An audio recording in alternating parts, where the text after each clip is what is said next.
Hi, I'm Santari Green. I'm the author of Merlin, the Return, a book which is about something magical. It's about Avalon and Camelot. It's about Merlin and Arthur. It's about people's dreams of otherworldliness. And based upon my personal experiences of Glastonbury and the surrounding areas, I found that there was a story there that wanted to be written. A story which has been with me for many, many years since I've lived in Glastonbury. And it really is a sort of like the completion of something.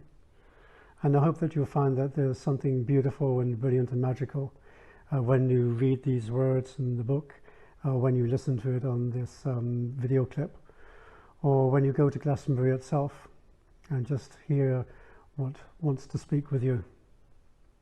So this is a chapter from the book.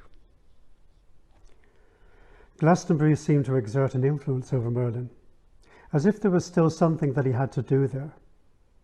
By now, he was quite familiar with the region, with its places of interest and its energy spots, and he had a good understanding of its history and social heritage. But something major was missing, and he needed to know what that was before he could think of journeying onwards.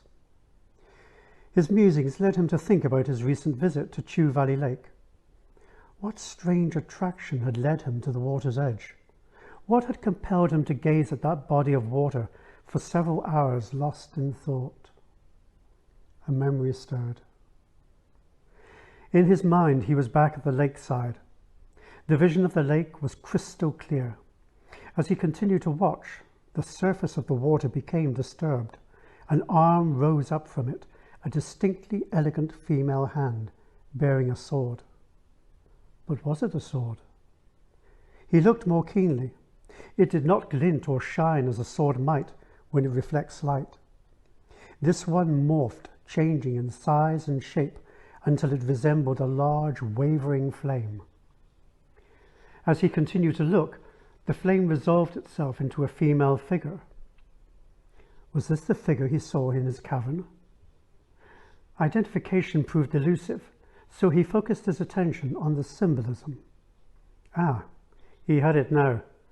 This must be an allusion to the Lady of the Lake, she who gave the sword Excalibur to Arthur. And yet, might this also refer to the Lady of Avalon, she to whom Arthur had entrusted, perhaps relinquished, his earthly power? Both interpretations seemed to fit. Surely then, this visual was about the giving and receiving of power. During Arthur's reign, power was wielded by those who possessed physical strength and valor, through force of will and determination. But as Arthur himself had recently declared, there was no further need to do battle, hence no more need for that type of power. Merlin looked more intently at the female figure. She seemed to be waiting for him to continue. So he thought again about why she was here and what she was showing him.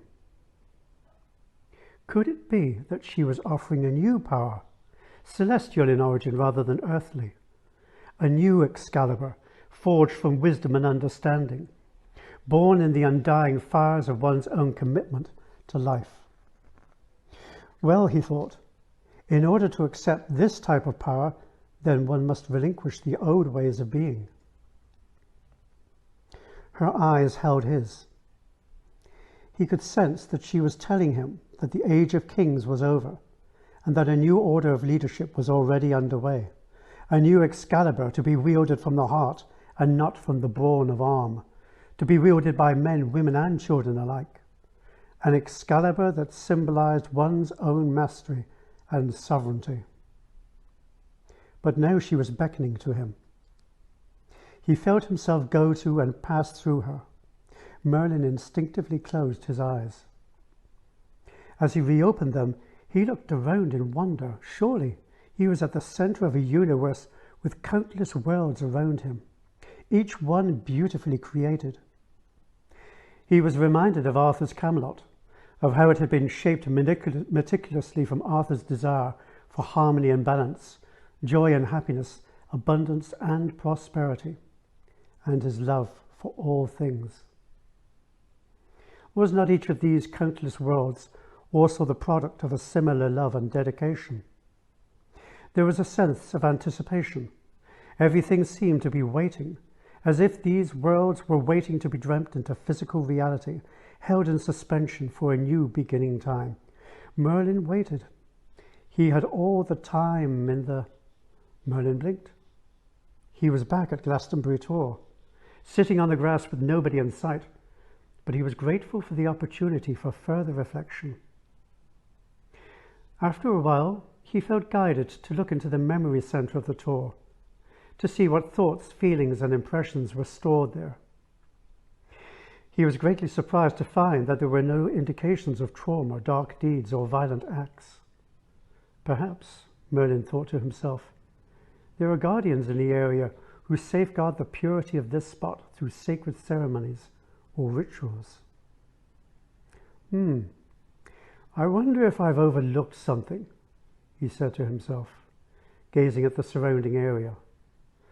But the tower drew his attention again, so he wandered over and placed a hand on its stone surface. He closed his eyes. Gradually, a slight smile replaced his frown. Well, I'd forgotten that this is more than a place of worship and pilgrimage.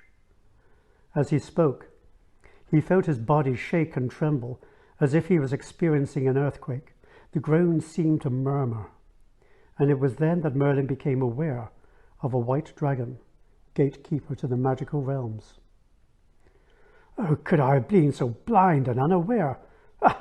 I might have known that a dragon was behind all of this. Did you send me on an errand to herald in a new age of Avalon? And I thought I knew my own mind. I might have known. He rested in silence for a while, as the dragon relayed what had happened since Merlin's last incarnation. He learned too of a love story between the white dragon and her consort in Weary All Hill, a red dragon who had gone far away on a quest to bring back a new source of magic for people. A quest for another holy grail, thought Merlin, but one that couldn't be completed in this world. So now it all made sense. The meetings with magically gifted children, the visiting and blessing of sacred sites, communing with elementals, his battle with the dark force, and his journey around the countryside. Yes, a reconciliation and union had taken place on many levels, with apparently one final act to follow. Merlin gave a long and loud, hearty laugh at the synchronicity and beauty of it all. Still chuckling to himself, he walked to a spot that overlooked Weary All Hill in the distance. I know you've been keeping an eye on that hill over there, he said to the white dragon, safeguarding it for his return, but I don't think you'll have long to wait. He is returning. You will be reunited soon.